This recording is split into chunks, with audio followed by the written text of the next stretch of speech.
ভাই ভাই ভাই ভাই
জি ঠিক আছে ঠিক আছে, আপনাদের একটা দাবি হচ্ছে কৃষি ব্যাংকে সুদের টাকা মওকুফ করতে হবে, এটা শুনেছি। জি বল। আরে ওগুলি করতে গেলে তো আরো বহু সময় ব্যয় হয়ে যায়। আপনি ভবদহ নিয়ে প্রশ্ন করেন। হ্যাঁ জি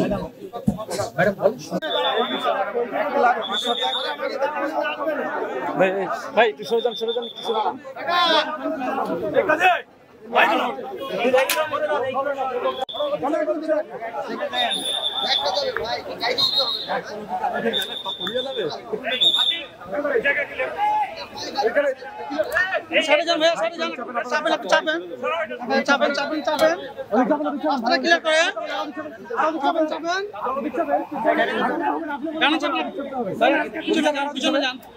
রাস্তাটা একটু বড় করেন।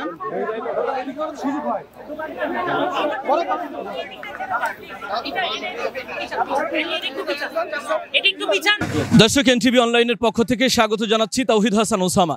দর্শক, আমি এই মুহূর্তে দাঁড়িয়ে আছি যশোরের দুঃখখ্যাত ভবদহ অঞ্চলে। ভবদহের যে জলাবদ্ধতা ৮০-র দশক থেকে শুরু হয়েছিল, সেই জলাবদ্ধতার কারণে এই অঞ্চলের প্রায় ৫ লক্ষাধিক মানুষ প্রতি বছর দুর্ভোগের শিকার হয়। সেই জলাবদ্ধতার স্থায়ী সমাধানকল্পে আজকে এই ভবদহ অঞ্চলে পরিদর্শনে এসেছিলেন বাংলাদেশ সরকারের ৩ উপদেষ্টা। তার মধ্যে ছিলেন বন, পরিবেশ, জলবায়ু যে উপদেষ্টা রয়েছেন রেজওয়ানা হাসান, তিনি এসেছিলেন। তার সাথে ছিলেন স্বরাষ্ট্র উপদেষ্টা, যোগ ব্যবস্থাপনা মন্ত্রণালয়ের উপদেষ্টা ছিলেন তারই সাথে। দর্শক, আমরা দেখেছি তিনি সকাল 10টায় নওপাড়া সরকারি মহাবিদ্যালয়ে হেলিকপ্টার যোগে তারা নেমেছিলেন এবং সেখান থেকে সরাসরি ভবদহের যে সুইচ গেটটি রয়েছে 21 ভেন্ট, সেখানে পরিদর্শন করেছেন এবং সর্বশেষ আমি যেখানে দাঁড়িয়ে আছি ভবদহ মহাবিদ্যালয়ে তিনি এসে স্থানীয় সাংবাদিকদের সাথে কথা বলেছেন এবং ভবদহের সমস্যার স্থায়ী সমাধানকল্পে তিনি ব্যবস্থা নেবেন বলে সাংবাদিকদের সাথে আলাপকালে কথা বলেছেন। আমি এ ব্যাপারে একটু কথা বলতে চাই। আমার সাথে রয়েছেন ভবদহের এই জলাবদ্ধতা নিরসনের অন্যতম ব্যক্তিত্ব, তিনি জনমভর এই ভবদহের জলাবদ্ধতা নিরসনে আন্দোলন সংগ্রাম করেছেন। রয়েছেন রণজিৎ বাউলী। আপনার কাছ থেকে জানতে চাই, ভবদহের যে সমস্যা, এই সমস্যার সমাধানকল্পে আজকে স্বরাষ্ট্র উপদেষ্টারা এসেছিলেন, বিষয়টা কিভাবে দেখছেন? আমি বিষয়টা দেখছি খুব ভালো, কারণ এখানে যদি অনেক সমস্যা আছে।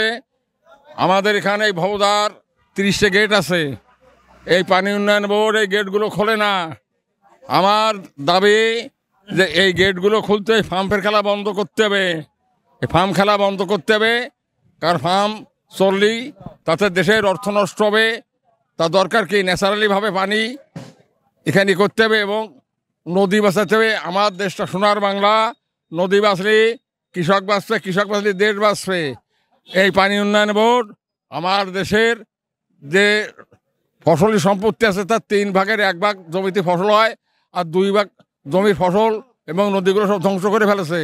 এরা যে দেশে যায় সে দেশের কৃষকরা বেঁচে থাকে না, তারা ফকির হয়ে যায়, সে দেশ ফকির হয়ে যায়। আপনারা টিআরএম চান নাকি জোয়ার ভাটা চান আপনারা নদীতে? আমরা নদীতে জোয়ার ভাটা এবং টিআরএম এর মাধ্যমে নদীকে মুক্ত করতে হবে, এই আমাকে 1 নম্বর দাবি। আর এই 30টা গেট মুক্ত করে এখান থেকে বর্ষাকালের যে পানি এই পানি নিরাময় করতে হবে, এই দুটো দাবি আমার। আচ্ছা দর্শক, আমরা শুনছিলাম রণজিৎ বাউলির কাছ থেকে, তিনি দুটো দাবি উপস্থাপন করেছেন। আমরা নওপাড়া প্রেস ক্লাবের সাধারণ সম্পাদক রয়েছেন আমাদের সাথে মফিজুর রহমান দপ্তরি, তিনি দীর্ঘদিন ধরে এই ভবদহের জলাবদ্ধতার সমাধান কল্পে কাজ করছেন। আপনি একটু জানাবেন, আজকে স্বরাষ্ট্র উপদেষ্টা, বন ও পরিবেশ উপদেষ্টা এসেছিলেন, সার্বিক বিষয় কিভাবে দেখছেন? ধন্যবাদ। আসলে এখানে এই ভবদহের এই সমস্যাটা দীর্ঘদিনের সমস্যা, মানুষ আজকে উদ্বেলিত। আসলে দীর্ঘদিন তাদের দাবির মুখে আজকে যে উপদেষ্টাগণ আমাদের মাঝে আসছিলেন, লেফটেন্যান্ট জেনারেল মোহাম্মদ জাহাঙ্গীর আলম চৌধুরী, অবসরপ্রাপ্ত এনডিসি পিএসসি, উনি স্বরাষ্ট্র মন্ত্রণালয়ের মাননীয় উপদেষ্টা আমাদের মাঝে আসছিলেন। মাননীয় উপদেষ্টা পরিবেশ, বন, জলবায়ু পরিবর্তন মন্ত্রণালয়ের সৈয়দা রেজওয়ানা হাসান আমাদের মাঝে আসছিলেন। ফারুক আজম বীর প্রতীক, উনি মাননীয় উপদেষ্টা দুর্যোগ ব্যবস্থাপনা ও ত্রাণ মন্ত্রণালয়। সাথে ছিলেন লেফটেন্যান্ট জেনারেল অবসরপ্রাপ্ত আব্দুল হাফিজ, এনডিসি পিএসসি, উনি ছিলেন প্রধান উপদেষ্টার বিশেষ সহকারী, প্রতিরক্ষা ও জাতীয় সংহতি উন্নয়ন বিষয়ক। তো আমরা যেটা আজকে ওনারা যে আমাদের মাঝে আসছেন, এটা আমাদের দীর্ঘদিনের দাবি।